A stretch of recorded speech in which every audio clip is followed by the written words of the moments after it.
story. If you're so smart, then fix my boat. Says the rich woman 30 engineers failed. Poor dad solved it. The light in the Port Hercule of Monaco was different.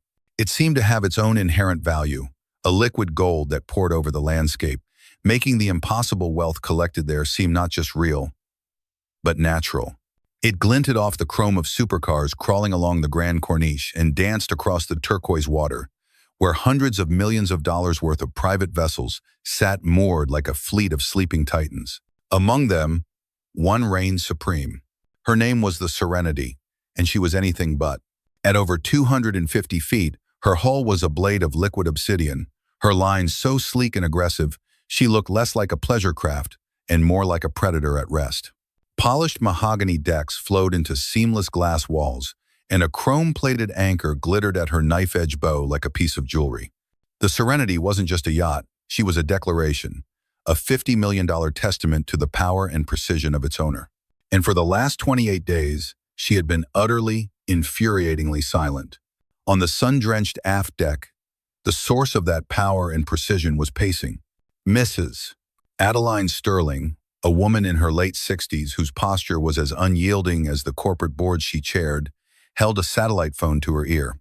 Her all-white pantsuit was immaculate, a stark contrast to the storm brewing in her eyes. The sharp, rhythmic tap of her heels on the deck was the only sound breaking the afternoon quiet. 30, Mark, not 3. 30, she clipped into the phone, her voice dangerously low. You assured me your firm was sending the best marine engineers on the planet. For 1 month, they have crawled over every inch of my vessel with their little silver cases and their glowing screens. They have billed me for 744 hours of their collective genius. And what is the result? What have I purchased with all that time and money? She paused, turning to glare at the entrance to the main salon, where a young man stood shifting his weight, the phone to his own ear. This was Mark Renshaw, 32 years old, an MIT prodigy with 2 doctorates and the lead engineer on this nightmare project. He looked pale and exhausted. Mrs. Sterling answered her own question. Nothing. A $50 million paperweight with a lovely view of Monte Carlo. That is what your firm has delivered. Mark swallowed, his professional confidence, so abundant a month ago, now completely eroded. Ma'am, he began, his voice tinny over the connection. I can only repeat what the data tells us. Every system is nominal. The engine's own diagnostic mainframe reports a 100% perfect state. The fuel lines are clear, the electrical connections are flawless, the software is fully patched. Theoretically, it should work. Theoretically? Mrs. Sterling scoffed, a sound as sharp as breaking glass. I do not sail in theoretical waters, Mark. I sail in the Mediterranean. Or rather, I would, if my yacht's engine could be bothered to do more than click at me like a petulant teenager. She was not exaggerating. This was the crux of the maddening problem. There was no smoke, no grinding noise, no failed component to point to. When the lead engineer on the bridge pressed the sleek, backlit ignition button, the magnificent engine room below would produce a single, solitary click from a relay switch, followed by an unnerving, profound silence. The power never even reached the turbines. It was as if the yacht itself was refusing to start. Inside the climate-controlled engine room, the rest of Mark's team felt the pressure. It was no longer a professional challenge. It was a siege. The space looked less like a ship's engine room and more like a futuristic laboratory. Gleaming chrome pipes and conduits were bundled in immaculate order. There wasn't a single drop of oil or speck of dust to be found. Laptops and diagnostic tablets were perched everywhere, their screens filled with complex 3D schematics and scrolling lines of code. They had done everything. They had replaced sensors worth more than a family car. They recalibrated the fuel injectors to a nanometer of precision. They had flown in a software specialist from Hamburg to perform a line-by-line audit of the engine's proprietary operating system. He found nothing. The machine was, by every conceivable metric, perfect. A perfect, dead machine. The stakes were higher than just a delayed holiday. In precisely 7 days, Mrs. Sterling was scheduled to host the Sterling Summit. It was an annual event where she would wine and dine a handful of her most powerful rivals and allies. A subtle but potent display of her continued dominance in the world of international finance. This year, the venue was a week-long cruise through the Greek Isles aboard her new, unparalleled superyacht. A massive merger, the deal that would be the capstone of her career and posthumously secure her late husband's legacy, was to be finalized on that trip. Failure was not an option. A crippled yacht was a symbol of weakness. It would be a public humiliation whispered about in boardrooms from London to Tokyo, a chink in the armor of the indomitable Adeline Sterling. The sharks would smell blood in the water. She ended her call with Mark, her patience finally shattered. "Fix it," she commanded, her voice dropping the pretense of civility. "I don't care how. I don't care who you have to call.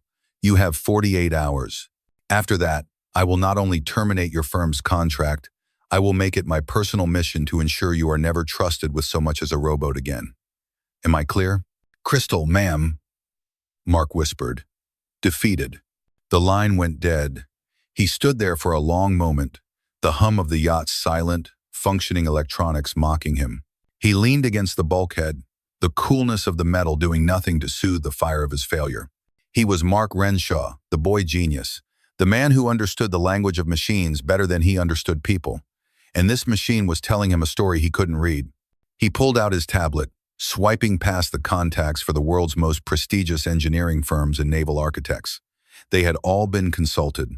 They were all stumped. His finger scrolled down, down, down, past the glossy corporate logos and impressive titles. He was at the bottom of the barrel now, in the part of his contact list populated by old numbers, retired mentors, and forgotten connections. He stopped at an entry that had no logo, no company name, no fancy title.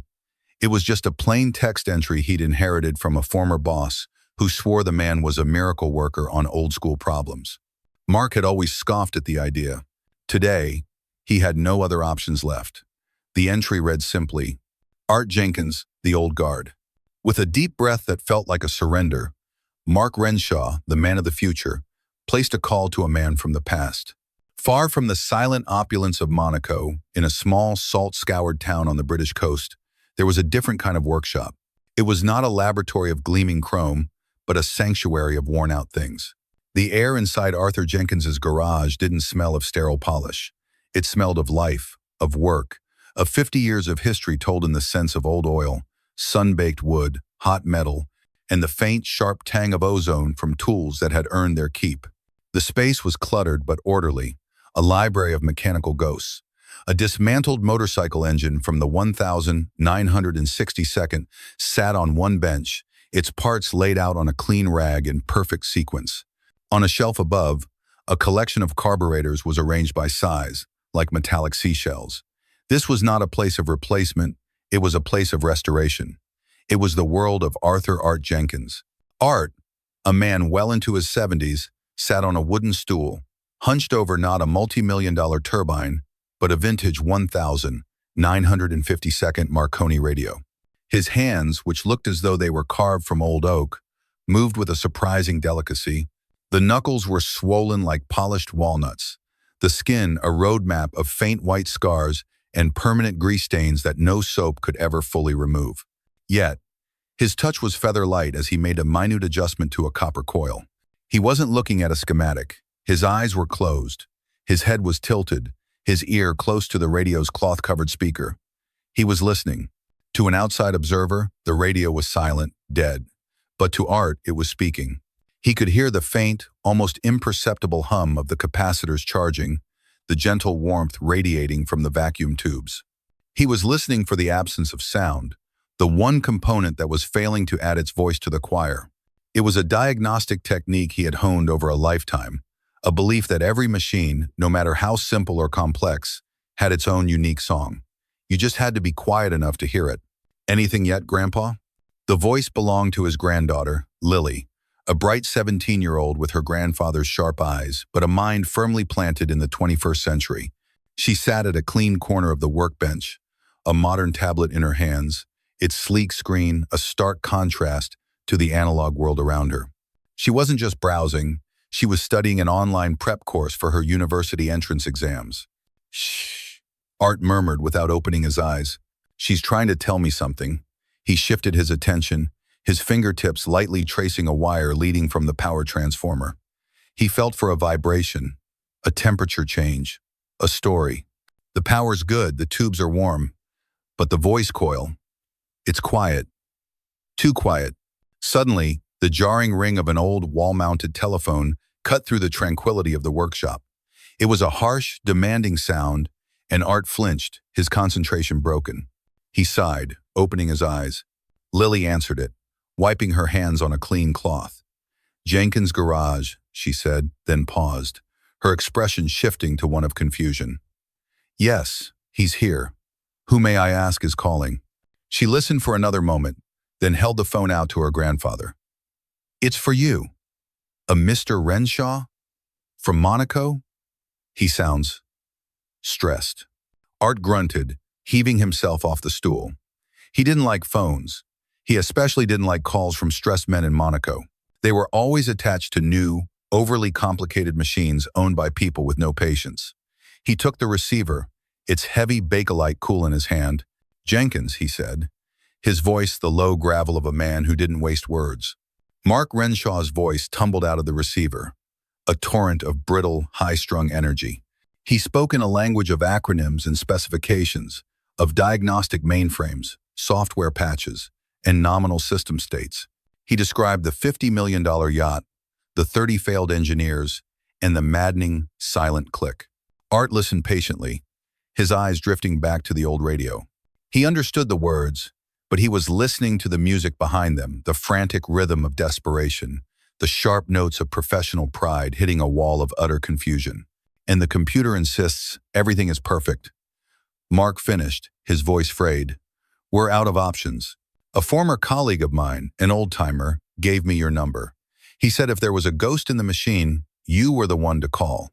Art was silent for a long moment, the gears in his own mind turning far slower and more deliberately than the ones Mark was used to. "Son," he said finally, his tone gentle but firm, "it sounds to me like you don't need a mechanic. You need a priest or a programmer. The engines they build these days are more computer than steel. They're designed so fellas like me can't fix them. They talk in ones and zeros, not in vibrations and hums. I'm retired. You're wasting your time." "Please, Mr. Jenkins," Mark pleaded, the desperation raw in his voice now. "We'll pay, of course. Any fee you ask. We're against a wall here. It's not about the money, son. It's about the machine. I don't speak its language." Art was ready to hang up, to return to the quiet, understandable problem of the Marconi radio. But Lily, who had been listening intently, put a hand on his arm. She shook her head, her eyes wide with a mix of concern and excitement. She scribbled on a notepad next to the phone and pushed it in front of him. It read, "They say it's impossible." She knew her grandfather. He could turn down money, he could turn down a job, but he could never, ever turn down an impossible puzzle. It was the one thing that could still light a fire in him. He looked at her note, then at her hopeful face. He thought of her university aspirations, of the soaring costs that worried him late at night. The money Mark was offering wasn't just a fee, it was a future. It was security for the one person in the world who mattered more to him than any engine. Lily saw the hesitation in his eyes and pushed gently. "Grandpa," she whispered, "they've had 30 experts look at it, the best in the world, and they're stumped. Since when do you back down from a good fight?" A slow smile touched the corners of Art's mouth. She had him. She knew a broken machine was, to him, a personal affront, a puzzle that demanded to be solved. He looked at his old, grease-stained tool bag hanging from a hook on the wall. It was a simple canvas bag, but it contained a lifetime of knowledge. He sighed, a deep, long-suffering sound that was more theater than complaint. He picked up the phone receiver again. "All right, son," he said, and Mark Renshaw, 1,000 miles away, felt a wave of relief so powerful he nearly sagged against the wall. "I'll take a look. Send the car. Thank you. Thank you, Mr. Jenkins. You won't regret this." Art cut him off. "But you tell your boss something for me," he said, his voice now holding a quiet, unshakable authority. "You tell her to be patient. You can't rush a conversation." "A conversation?" Mark asked, confused. "Yes," Art said, his eyes on the silent radio, which he now knew how to fix. "Machines talk. You just have to learn how to listen. And most importantly, they don't like to be rushed." The black Mercedes S-Class that collected Art was as silent and sterile as the problem it was driving him toward. It glided through the sun-drenched streets of Monaco like a phantom, its whisper-quiet engine a world away from the throaty roar of the old machines Art loved. He sat in the supple leather passenger seat, his canvas tool bag resting on the plush floor mat like a humble pilgrim in a palace.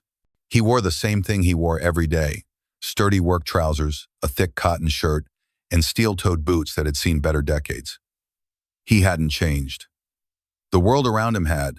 When the car pulled up to the private key where the Serenity was docked, the chauffeur opened the door with a discreet nod. Art stepped out into the blindingly bright world of the ultra-rich. The air was different here, thin and crisp, scented with sea salt and expensive perfume. He was immediately an object of fascination. Crew members in starched white uniforms, busy polishing already flawless chrome, paused to stare. Their expressions ranged from mild curiosity to outright disdain. He was an ink blot on a pristine page. Mark Renshaw hurried down the gangplank to meet him. The young engineer looked even more haggard in person, dark circles under his eyes betraying sleepless nights spent staring at data that all added up to nothing. A wave of profound relief washed over his face when he saw Art, but it was quickly tinged with a flicker of social anxiety. He had briefed Mrs. Sterling about a seasoned consultant, a master diagnostician. He had not prepared her for a man who looked like he had just finished changing the oil on a fishing trawler. "Mr. Jenkins," Mark said, extending a hand. "Thank you for coming on such short notice. I'm Mark Renshaw." Art took his hand. His grip was firm, calloused, and surprisingly strong. It made Mark's own hand feel soft and untested. "Art," he corrected him simply. "Let's see the patient." As Mark led him toward the yacht, Art ignored the stairs and the opulent surroundings. His gaze was fixed on the vessel itself. He wasn't seeing the luxury. He was seeing the lines of the hull, the weight distribution, the way she sat in the water. He was reading the boat's posture, and it looked tense, coiled, like a thoroughbred refusing a jump. A group of the other engineers had gathered near the base of the gangplank, drawn by the arrival of this mysterious last resort. They were a flock of young, sharp minds, clad in matching tech-firm polos. They watched Art approach with his weathered face and simple tool bag, and a wave of snickering whispers rippled through them. This was the Hail Mary? This old man? It felt less like a solution and more like the punchline to a very expensive joke. Just as Art placed a foot on the gangplank, a sharp voice cut through the air from the deck above. "Mark, a word." Mrs. Adeline Sterling stood at the top of the gangway, her arms crossed, her expression frozen in a mask of regal fury. She had watched the entire arrival from the bridge. She descended the steps slowly, her movements precise and menacing. She stopped a few feet from Art but addressed her words to her lead engineer, her voice a loud, venomous whisper that was intended for all to hear. "This is your solution? This is the miracle worker you pulled me off a call with the Tokyo Exchange to meet?" She gestured towards Art with a dismissive flick of her wrist, her eyes raking over his worn clothes. "He looks like he's here to fix the damn plumbing." Mark flushed with embarrassment. "Ma'am, his reputation for unconventional problems is—" "I am not interested in his reputation," she snapped, her attention now locking onto Art with the intensity of a laser. She took a step closer, invading his personal space, expecting him to shrink back. He didn't move an inch. "Do you know who has tried to fix my yacht, mister?" She trailed off, not caring to remember his name. 30 of the brightest minds from Caltech, Michigan T, and the Max Planck Institute. Men with doctorates in fluid dynamics and mechatronic engineering. They came aboard with technology that could map the ocean floor, technology that listens to the stress on every single bolt in this hull. They failed. She paused, letting the weight of that failure hang in the air. Her eyes were chips of ice. "They have access to resources you couldn't even dream of. They have the full backing of a billion-dollar technology firm. So, I will ask you," she said, her voice dripping with condescension, "what precisely do you have?" Art remained silent, his gaze steady. He looked from her face to the magnificent vessel behind her, and back again. The silence stretched, growing heavier with each passing second. The engineers held their breath. Mark looked like he wanted the deck to swallow him whole. "Mrs. Sterling's carefully controlled facade began to crack under his silent appraisal. He wasn't intimidated. He wasn't even impressed. He was simply observing. Her frustration boiled over. "Well," she demanded, her voice rising, "don't just stand there gawking. If you're so smart, then fix my boat." The outburst seemed to finally rouse him. He blinked slowly, as if coming back from a great distance. He met her furious gaze, not with anger or fear, but with a profound, unnerving calm. When he spoke, his voice was low and gravelly, yet it carried across the deck with absolute clarity. "With all due respect, ma'am," he began, his tone even and measured. "I've been looking since I got out of the car." He gave a slight nod towards the silent yacht. "And I don't think the boat is the problem." Mrs. Sterling's jaw tightened. "And what, pray tell, is the problem, if not my $50 million boat that won't start?" Art held her gaze. "The problem," he said, "is that no one's been listening to it." The statement was so simple, so completely at odds with the high-tech, data-driven chaos of the past month, that it struck everyone dumb. It wasn't an engineering answer, it was a philosophical one. For a fleeting second, a flicker of something other than anger, perhaps confusion, or even intrigue crossed Mrs. Sterling's face. Before she could formulate a scathing reply, Art broke the spell. He gave her a short, respectful nod, and then he simply walked past her. He walked past the stunned Mark Renshaw and the gaggle of silent, astonished engineers. With steady, unhurried steps, he proceeded up the gangplank, his old canvas bag bumping gently against his leg. He hadn't asked for permission. He hadn't waited for an invitation. He had been given a job to do, and he was going to do it. His quiet, confident action was a power move more effective than any shouting match. He had taken control of the deck, and Adeline Sterling, a woman who controlled multinational corporations, was left momentarily speechless in his wake. Watching the old mechanic disappear into the heart of her silent, broken machine, the battle of wills was over. The real work had just begun. The engine room of the Serenity was Art's first surprise. He had expected a cramped, hot, and greasy space, the kind he had spent most of his life navigating. Instead, he stepped into a chamber that felt more like a hospital operating theater or a server farm. The air was cool and dry, circulated by a silent, efficient ventilation system. Under bright, shadowless LED lights, the twin V16 diesel engines gleamed, their massive forms encased in pristine white and chrome housings. There were no exposed belts or greasy chains. Every component was hidden behind sleek, soundproofed panels. Bundles of wires and fiber optic cables ran in perfectly organized, color-coded channels that looked more like the circulatory system of a complex android than the guts of a boat. Mark and a half dozen of his most senior engineers followed Art into the space, their rubber-soled shoes squeaking on the polished gray floor. They stood back, forming a semicircle, watching him with a mixture of professional skepticism and raw curiosity. They were used to newcomers being awed by the technology on display. Art, however, barely glanced at the wall-mounted diagnostic screens or the tidy arrays of blinking lights. His eyes scanned the room, but he wasn't looking at the hardware. He was assessing the environment itself. It was too clean, too sterile, too quiet. It was a space designed by people who feared the noise and chaos of a real engine. He turned to Mark, his expression unreadable. "It's loud in here," he said. Mark frowned in confusion. "Loud? Mr. Jenkins, it's practically soundproofed. The ventilation is the only thing running." "Exactly," Art said. He gestured vaguely at the screens, the computers, the low hum of the air handlers.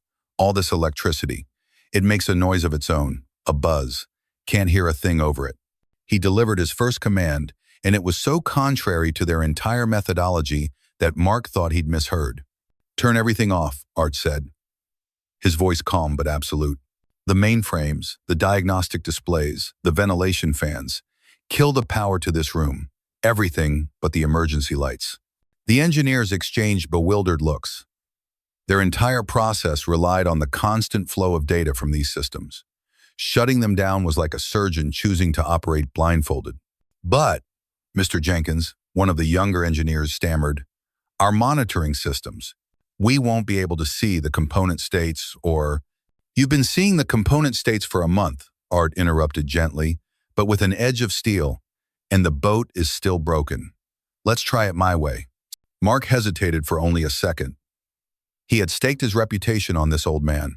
There was no turning back now. Do it, he ordered his team. Cut the power. With a series of reluctant keystrokes on a nearby terminal, the room was plunged into a new state. The screens went black. The low, pervasive hum of the fans and servers ceased. The bright LED panels died, replaced by the dim, eerie glow of a few emergency lights. And for the first time in a month, the engine room fell into absolute silence. It was a heavy, profound quiet that seemed to press in on them.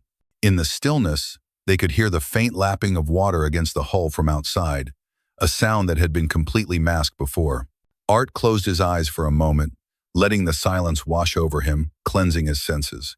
Then he opened them and began his work. He didn't open his tool bag. He didn't approach the engine with a wrench or a meter. Instead, he began to walk the perimeter of the massive engine block, his steps slow and deliberate. He trailed a hand along the cold, painted steel casing, his palm and fingertips reading the surface like a blind man reading Braille. He was mapping the machine in his mind, feeling its dead weight, its dormant energy. From the doorway, the engineers watched, their scientific minds struggling to process the scene. It looked like a ritual, a strange, archaic ceremony being performed in their temple of technology.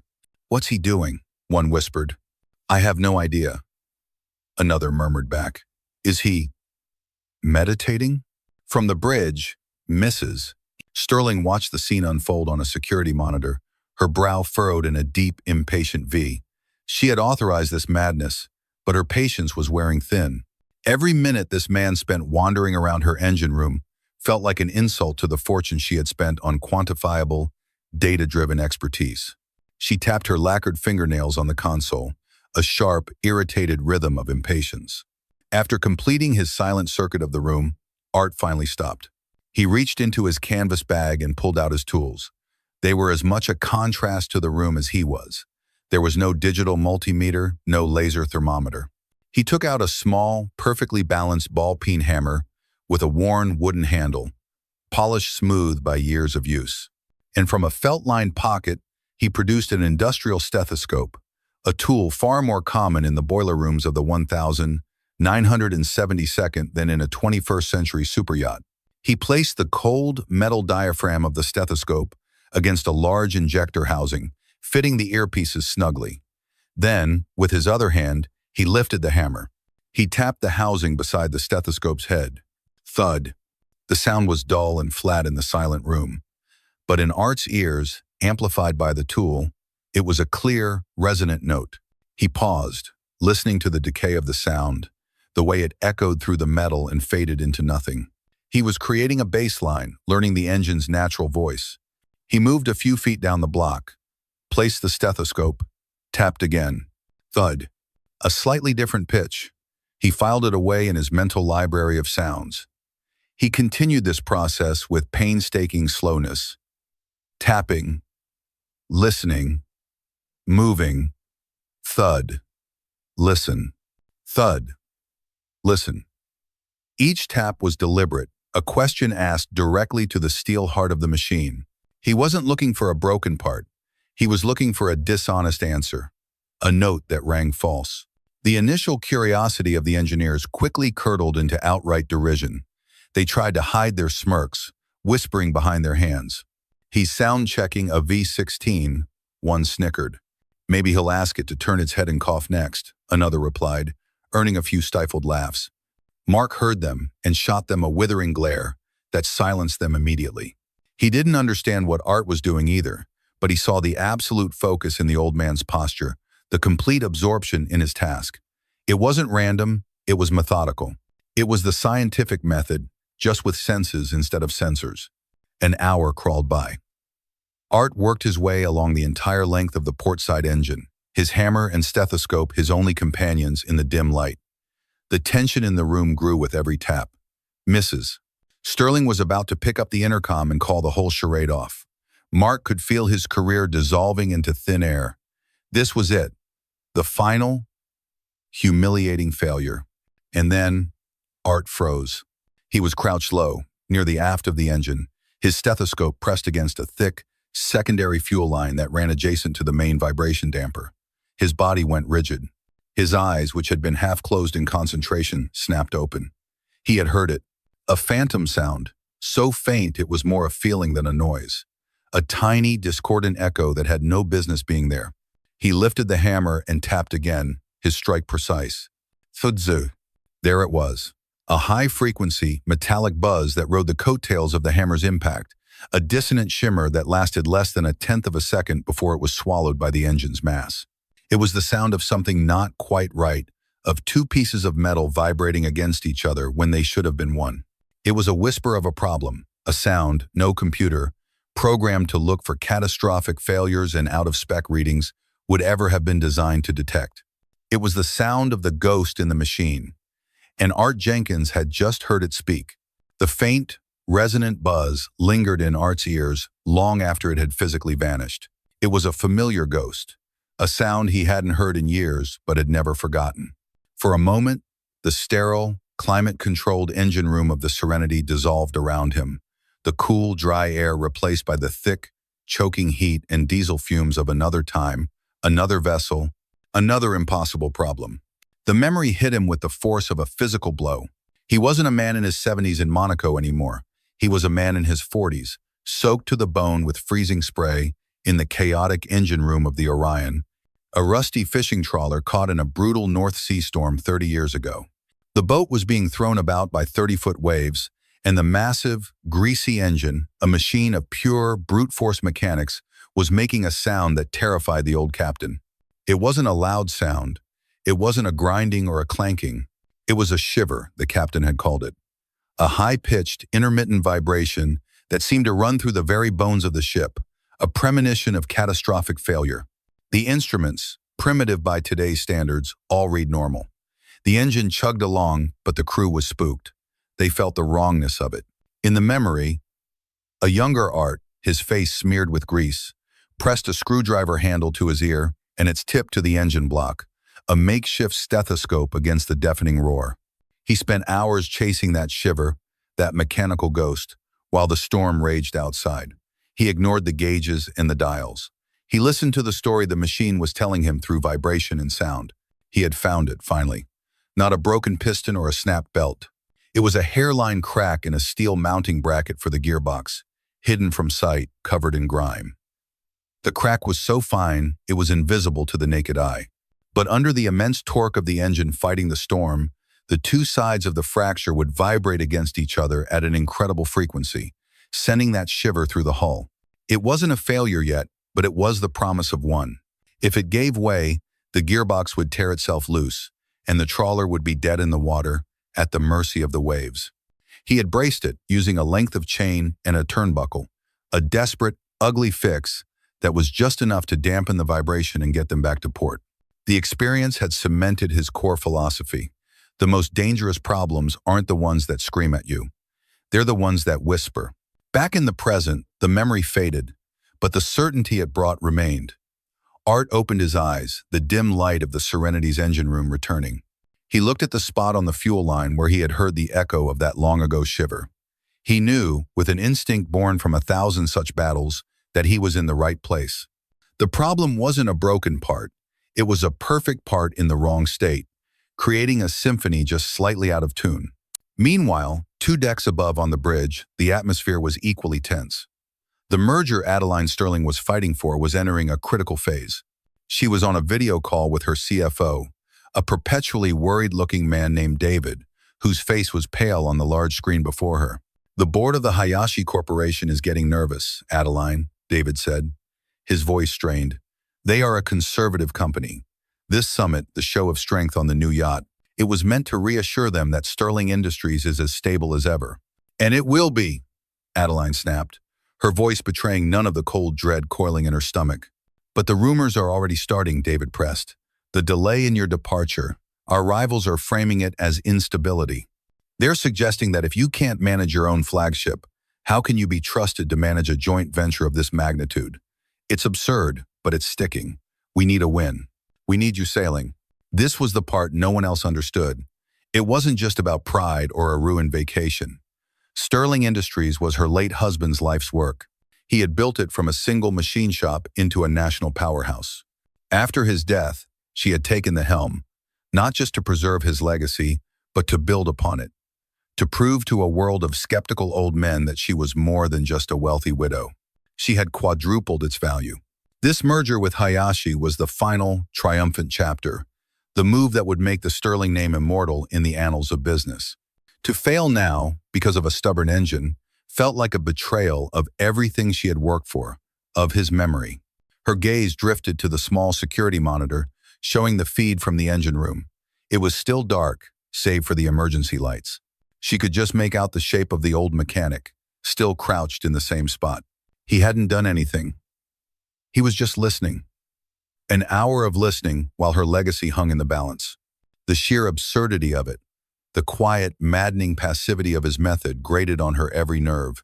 Just as she was about to grab the intercom and unleash a torrent of fury, the figure on the screen moved. Art stood up slowly, his joints protesting with a quiet crackle. He arched his back, a long, weary stretch. He looked tired, but his movements were no longer aimless. They were filled with purpose.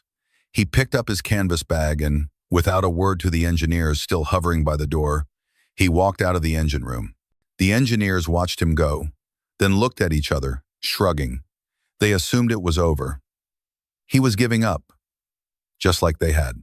Art walked straight through the pristine corridors of the yacht and emerged onto the main deck, blinking in the afternoon sun. He saw Mark Renshaw standing there, a statue of anxiety, staring out at the harbor. Art walked up beside him.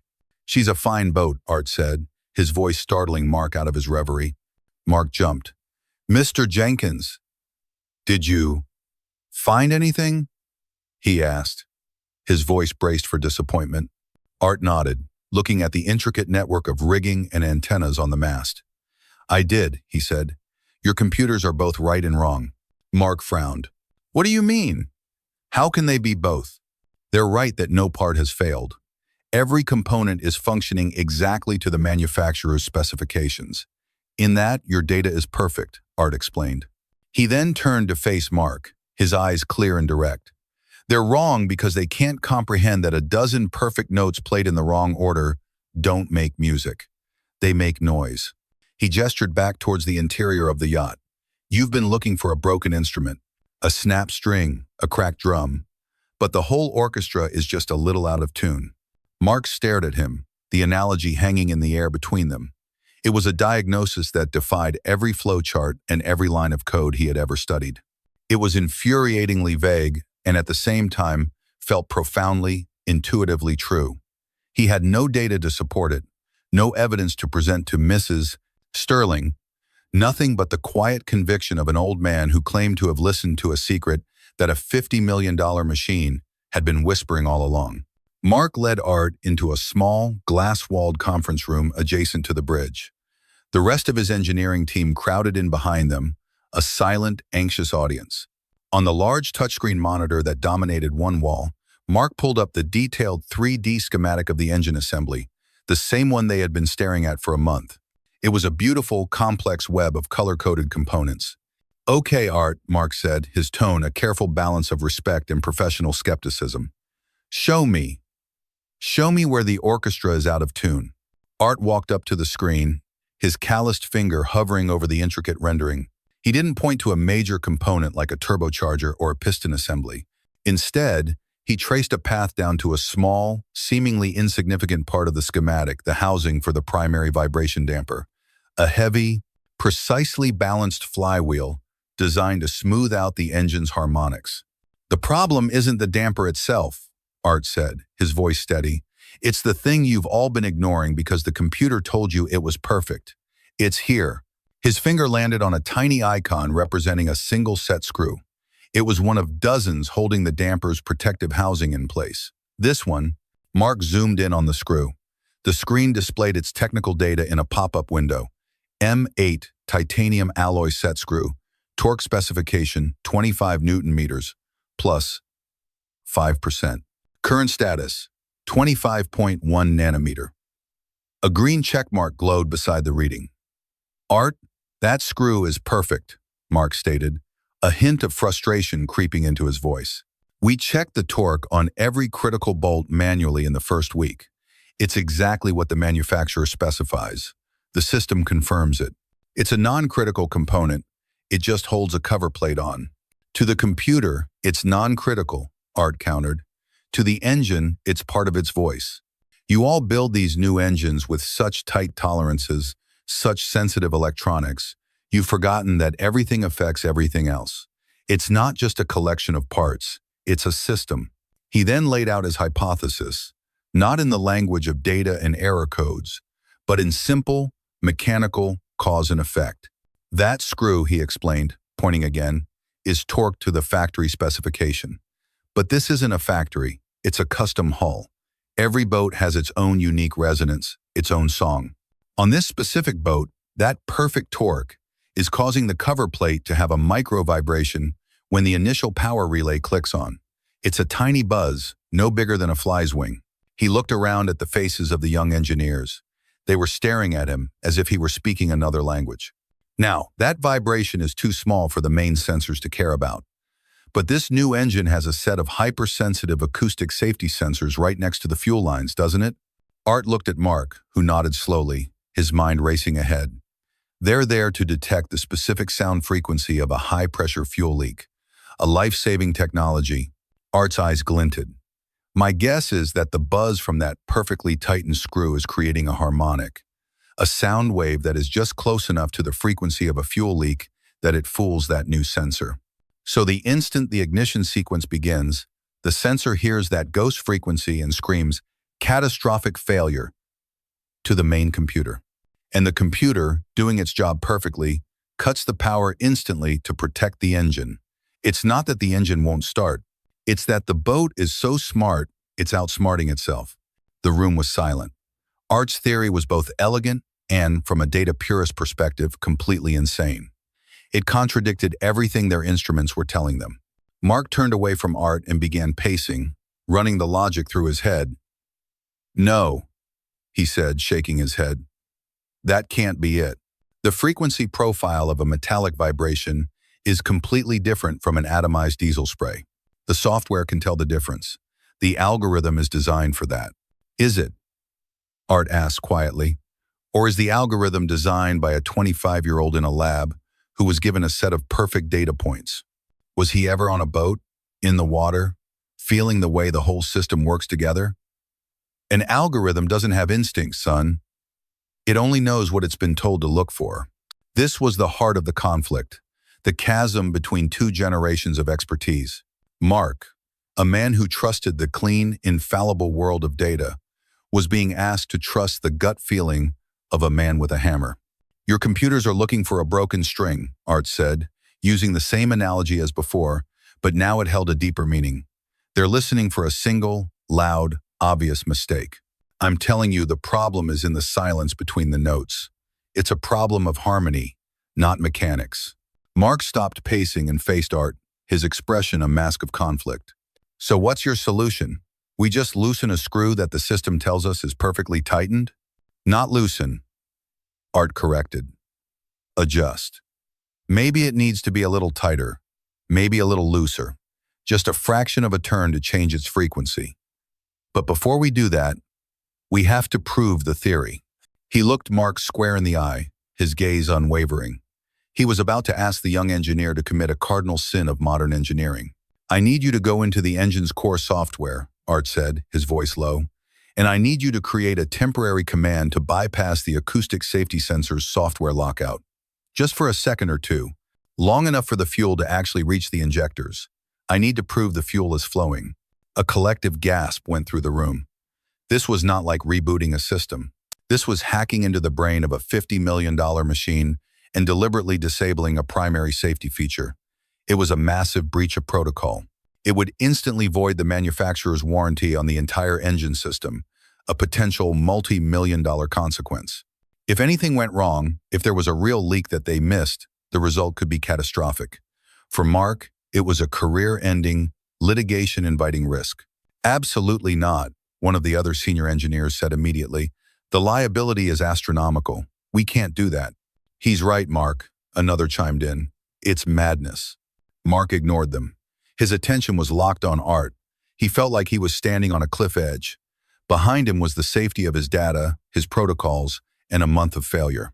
Before him was a wild, intuitive leap into the unknown, guided by an old man whose only evidence was a sound he claimed to have heard. He thought about his career, his reputation.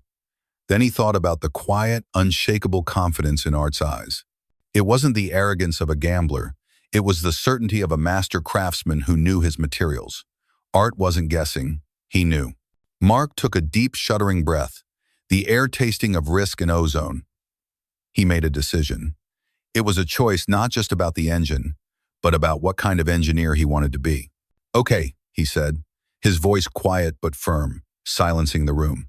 He turned to his tablet, his fingers already flying towards the developer command prompt. "Let's take a leap of faith."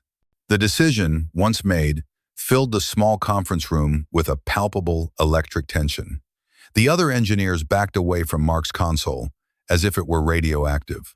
They were now witnesses to a profound breach of protocol, and they wanted as much distance as possible. Their faces were a mixture of horror and morbid fascination. They were about to see the system they had been trained to revere deliberately broken by their own team leader. Mark, however, was no longer hesitant. A strange calm had settled over him. Having made the leap, he was now committed to the fall.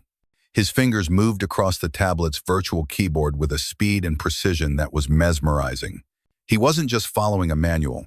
He was diving deep into the engine's core operating system, navigating through layers of encrypted security designed specifically to prevent what he was about to do. He was in effect performing digital surgery on the machine's brain. He found the specific line of code that governed the acoustic fuel sensor's input. It was nested within a dozen if-then safety protocols. With a few deft commands, he wrote a single, elegant line of new code, a temporary, one-time use exception. It instructed the engine control unit, ECU, to ignore all input from that specific sensor for a duration of exactly 2 seconds, beginning at the moment of ignition. After those 2 seconds, the original code would reassert itself, and the system would revert to its normal safe state. It was a tiny, fleeting window of engineered ignorance. "It's done," Mark announced, his voice low and steady.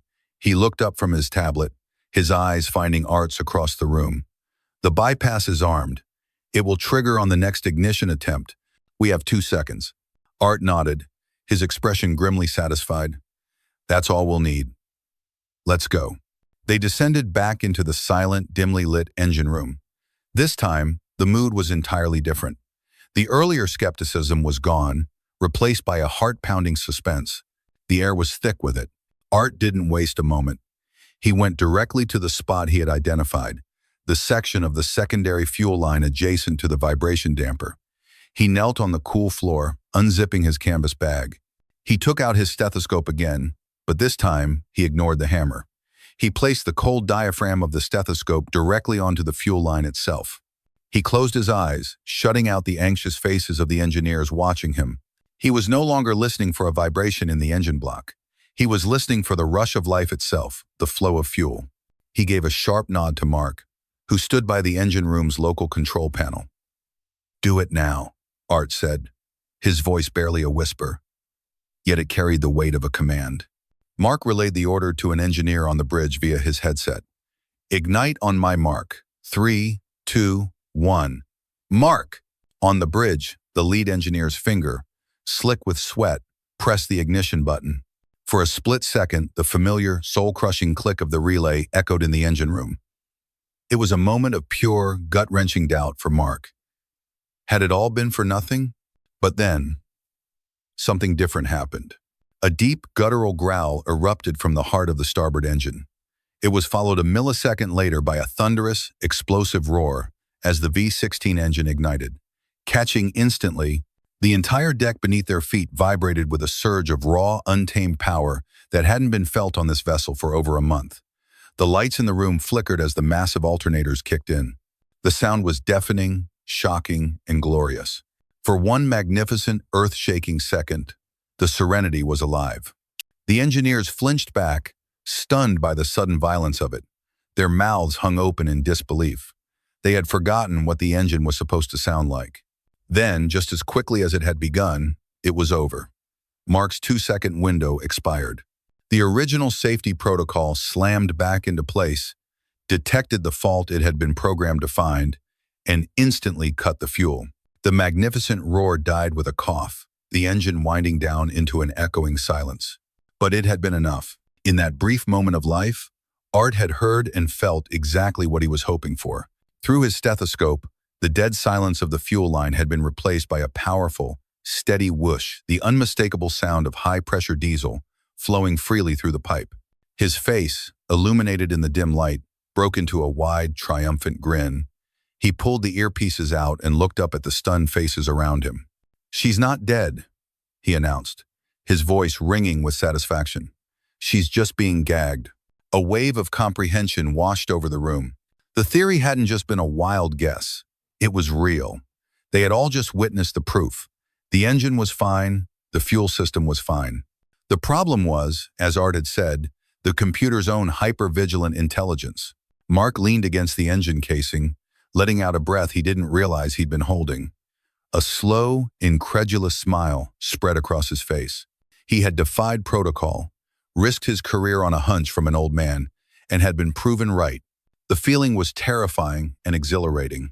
But Art wasn't celebrating yet.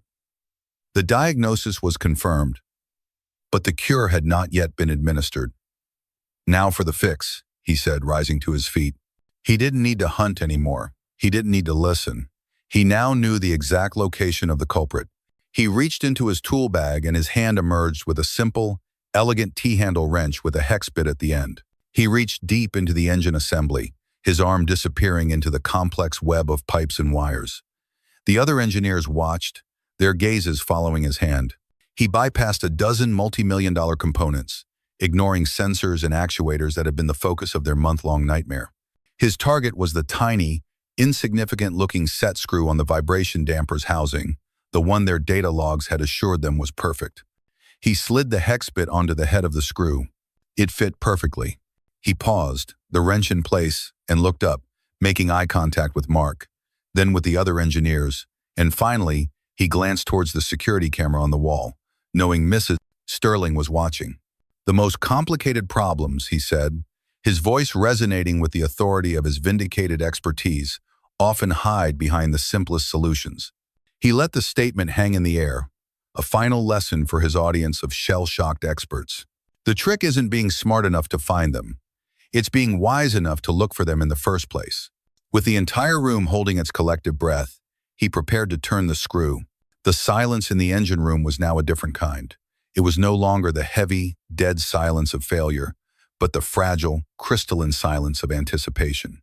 Every eye was locked on Art's hand, on the simple wrench poised to defy a month of intensive, data-driven analysis. On the bridge, Mrs. Sterling leaned forward, her knuckles white where she gripped the edge of the console, her gaze fixed on the grainy image on the security monitor. The fate of her legacy, her summit, and a $50 million machine all rested on the tip of that single hex wrench. Art took a steadying breath. He wasn't just turning a screw, he was making a statement. With a gentle, practiced pressure, he began to turn the wrench. He didn't loosen it. He tightened it. His movement was infinitesimally small, a minute adjustment born of pure instinct. Not a full turn, not even a half turn. He moved it just a quarter turn, perhaps a mere 15 degrees of rotation. There was a tiny, satisfying squeak of metal settling against metal, a sound that was imperceptible to anyone but him. He had taken the torque just past the computer's perfect specification. He had deliberately introduced a tiny, calculated imperfection into the system to restore the greater harmony. He was tuning the machine by feel. He withdrew the wrench, his movements unhurried. He stood up, wiping his hands on the old oil-stained rag he pulled from his back pocket. The entire operation had taken less than 10 seconds. He looked at Mark, whose face was a canvas of hope and trepidation. "No more tricks," Art said, his voice calm and clear. "Restore the safety protocols to their default state. Erase your bypass." He then nodded toward the control panel. "Start it like normal." Mark's fingers trembled slightly as he keyed in the commands on his tablet, purging his rogue code and restoring the ECU to its factory settings. The acoustic sensor was now fully active. There were no more workarounds, no more safety nets. This would either be the moment of absolute triumph or the proof that their brief success had been a fluke, A one-time anomaly. System restored, Mark confirmed, his voice tight. All protocols are active. He nodded to the engineer on the bridge headset. Standard ignition sequence. Now. The moment stretched into an eternity. Once again, the sharp click of the primary relay echoed through the room. For a terrifying half-second, there was only silence. A collective, unspoken fear seized the room that the click was all they would get. But then, the deep, familiar growl returned, followed instantly by the magnificent, soul-stirring roar of ignition. The engine roared to life, but this time it was different. It wasn't the violent, uncontrolled explosion of the test. This was a smooth, powerful, and utterly stable ignition. The deck plates beneath them began to hum with a steady, resonant frequency, the vibration of a perfectly healthy, perfectly balanced machine. And it kept running. 1 second passed. Then 2. The engine didn't sputter. It didn't die. The safety sensors remained silent. The roar settled into a deep, confident purr that filled the room with the beautiful sound of success. The lights burned steady and bright, and on the diagnostic monitors that flickered back to life, every single reading from fuel pressure to exhaust temperature was solidly in the green. Perfect, stable, nominal. For a moment, the engineers were too stunned to react. They simply stared, their minds trying to reconcile the simplicity of the fix with the complexity of their month-long failure. Then, the dam of professional tension broke. A whoop of pure elation erupted from one of the younger engineers. It was followed by a spontaneous burst of applause. Men who had been at each other's throats with stress and frustration were now clapping each other on the back, their faces lit with wide, incredulous smiles. They were shouting, laughing, pointing at the steady readouts on the screens. They crowded around the purring engine block, not as diagnosticians anymore, but as admirers. They looked at the machine with newfound respect, and then they looked over at the old man who had tamed it. Their expressions were no longer filled with scorn or skepticism, but with pure, unadulterated awe. Mark Renshaw simply stood shaking his head, a slow smile of disbelief spreading across his face. He looked at the data on his tablet, the same data that had lied to him for a month, and then he looked at Art. The old man hadn't beaten the data. He had understood it on a level that was deeper and more intuitive than any algorithm. He had read between the lines. On the bridge, Adeline Sterling stood frozen, her hand covering her mouth. The sound of the perfectly running engine, piped through the intercom system, was the most beautiful music she had ever heard. Every thrum of the pistons was a blow against the anvil of her anxiety. The crushing weight that had been pressing down on her for a month simply evaporated. In its place, a complex flood of emotions washed over her. Profound relief, overwhelming gratitude, and a sensation that was entirely foreign to her humility. The icy, formidable exterior she had so carefully constructed over the years began to crack. She watched the monitor as Art quietly packed his worn-out hammer and stethoscope into his canvas bag, an island of calm in the midst of the celebration he had created. He was already preparing to leave, his job done. Without a word to her staff, she turned and strode out of the bridge. Her movements were just as purposeful as before, but her energy had changed. The brittle anger was gone, replaced by a focused sense of mission. She navigated the yacht's corridors, her heels clicking a swift rhythm, and descended the stairs to the engine room. She arrived at the doorway just as the engineers were hoisting a bewildered Art onto their shoulders in a spontaneous, joyous celebration. They were cheering his name. Art, Art, Art. She watched the scene for a moment, a faint, unreadable smile playing on her lips. They were celebrating the machine, the victory, but her focus was entirely on the man. She looked at his grease-stained hands, the hands that had found the secret that $1 million in technology could not. She looked at his calm, tired eyes, which held no trace of arrogance or "I told you so." When the engineers finally let him down, flustered and embarrassed by the attention, she stepped forward. The crowd parted for her instantly.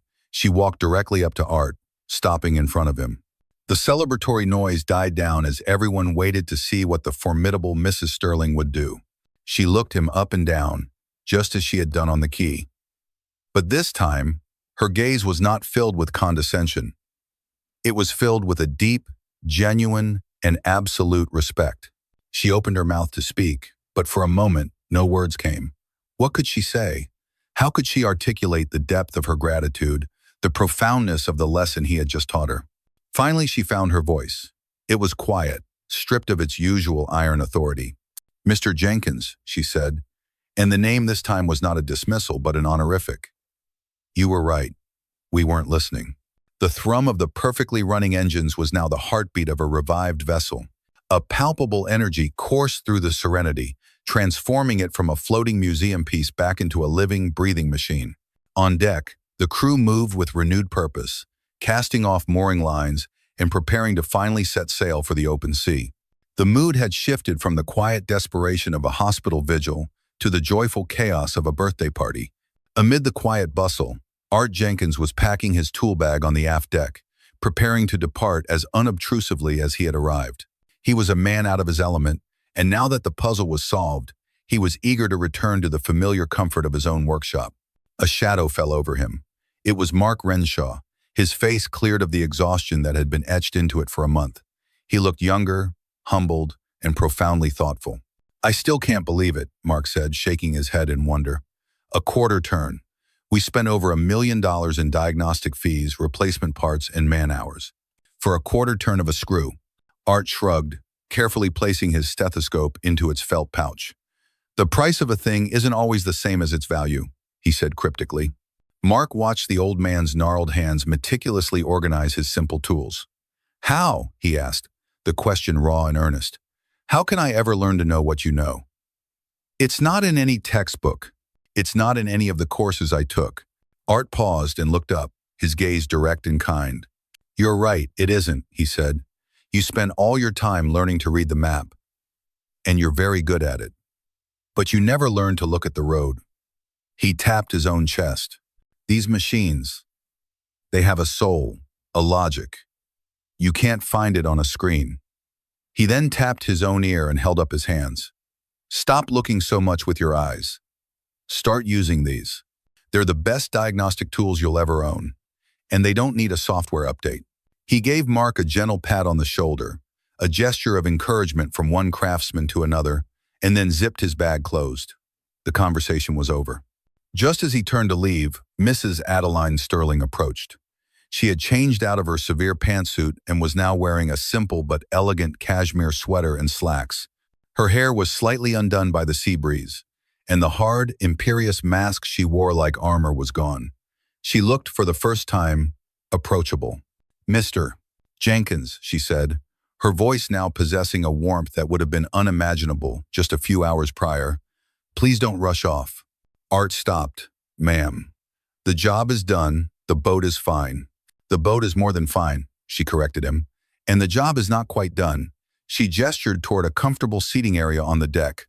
"What do I owe you?" Art reached into the breast pocket of his work shirt and pulled out a small, folded piece of paper and a stub of a pencil. It was a page torn from a small notebook. He leaned the paper on the top of his tool bag and wrote carefully, his large, calloused fingers looking awkward holding the tiny pencil. He then folded the paper and handed it to her. Mrs. Sterling unfolded it. Her perfectly manicured fingers, accustomed to signing 9-figure contracts, held the slightly grimy slip of paper.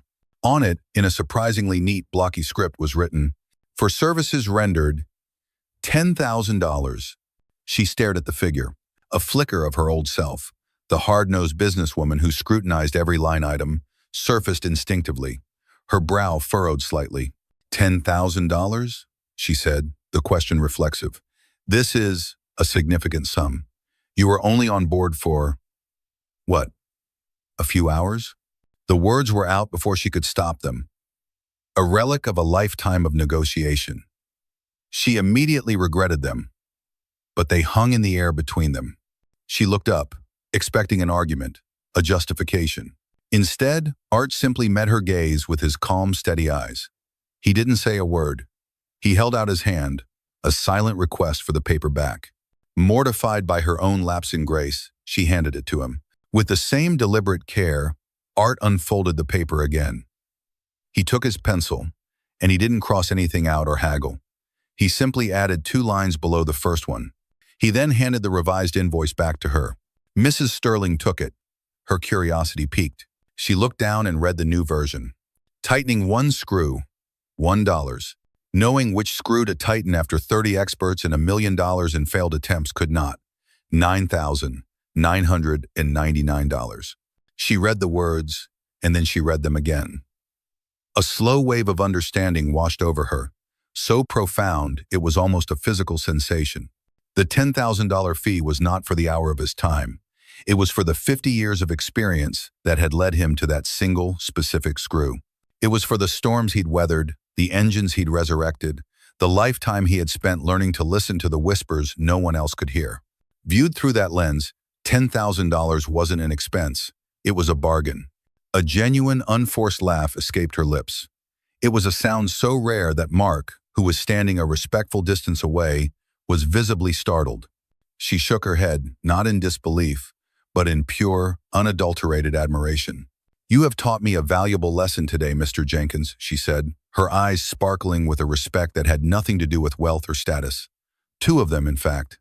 She gracefully turned, retrieved her purse from a nearby chair, and took out a leather-bound checkbook. Using the smooth surface of an outdoor table, she wrote the check. She signed her name with a flourish, then paused. She added a note on the memo line, then tore the check from the book and folded it neatly. She walked back to Art and placed it in his hand. "Your invoice is paid in full," she said, "with a bonus for the second lesson. Consider it a consultation fee." Art took the check, but his eyes were on her. He saw that the transaction was complete on a level far deeper than money. A mutual respect had been forged. "Thank you, Arthur," she said, using his first name with a surprising familiarity. "And I mean that, not just for my boat, but for the reminder." With a final, sincere nod, she turned and walked toward the bow of the yacht, where her guests were beginning to arrive for the now imminent summit. She was once again Adeline Sterling, titan of industry, but she was not the same woman who had descended the gangplank in a rage that morning. Art looked down at the check in his hand. He unfolded it. He saw the figure, which was significantly more than he had billed for, but it was the note on the memo line that made him smile.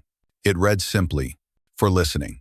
The black Mercedes that drove Art away from Port Hercule was just as silent as the one that had brought him, but Art himself felt the change. The world outside the tinted windows seemed sharper, the colors more vibrant. The satisfaction of a puzzle solved, of order restored from chaos, was a quiet but powerful tonic. He left the world of impossible wealth behind him without a single backward glance, his mind already drifting toward the comfortable clutter of his own workshop. When he arrived home, the familiar smell of oil and old metal felt more welcoming than any luxury suite. He placed the check from Mrs. Sterling on the scarred surface of his workbench, setting it down next to the vintage Marconi radio. He picked up a small screwdriver and, with a surgeon's precision, made one final adjustment to a loose connection he had diagnosed before the phone call that had interrupted him. He plugged the radio in. After a moment of warm humming from the vacuum tubes, the soft, crackling voice of a BBC announcer filled the quiet garage. He smiled. Another ghost laid to rest. Lily came in later that evening, home from her study group, her face etched with curiosity. "So," she asked, her eyes wide, "did you fix the $50 million boat?" Art simply pointed to the check on the workbench. Lily picked it up. Her eyes scanned the numbers, and they grew wider and wider until they seemed to take up her whole face. She looked at her grandfather, speechless. "Your university education," Art said, his voice thick with a quiet pride he rarely showed. "All of it. It's taken care of." Tears welled in Lily's eyes. She didn't rush to hug him. Theirs was not a family of grand gestures, but she reached out and squeezed his arm, her grip tight with a world of love and gratitude. They celebrated that night not with champagne, but with fish and chips from their favorite local shop, eating them out of the paper while the old Marconi played softly in the background. Art was content. He was back in his own world, the glitz and drama of the super yacht already fading into a well-earned memory. Miles away, in a sleek corporate boardroom, Mark Renshaw stood before a new class of engineering interns. His presentation was different now. The slides were still filled with data and schematics, but he spent less time on them. He lingered on a new slide, one he had created himself.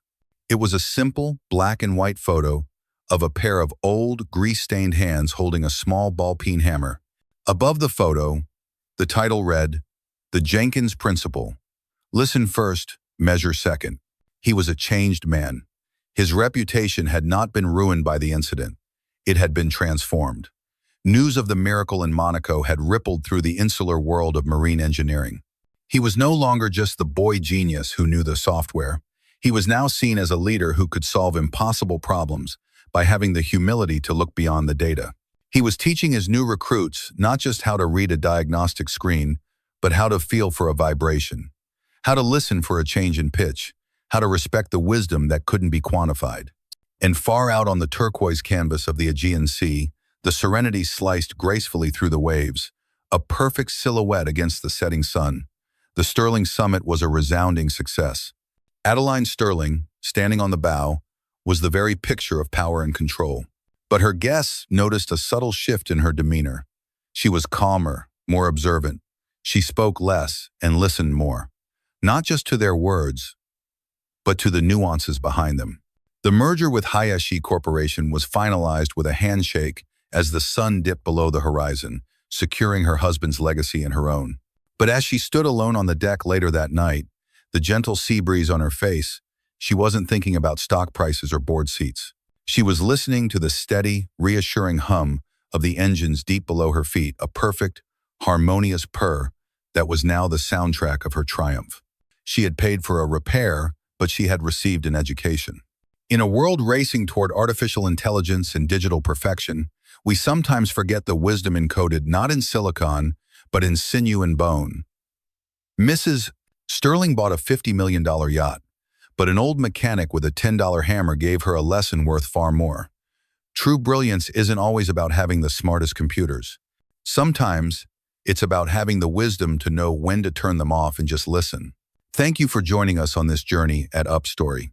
We believe that the most powerful stories are about the strength of the human spirit and the timeless value of experience. What did you think of Art's methods? Have you ever seen a problem solved by simple observation when all the experts were stumped? Let us know your thoughts in the comments below. We read every single one. And if you enjoyed this story and want more tales that inspire and uplift, please be sure to like this video and subscribe to our channel. It's the best way to make sure you never miss a story. We appreciate every single one of you. Until next time.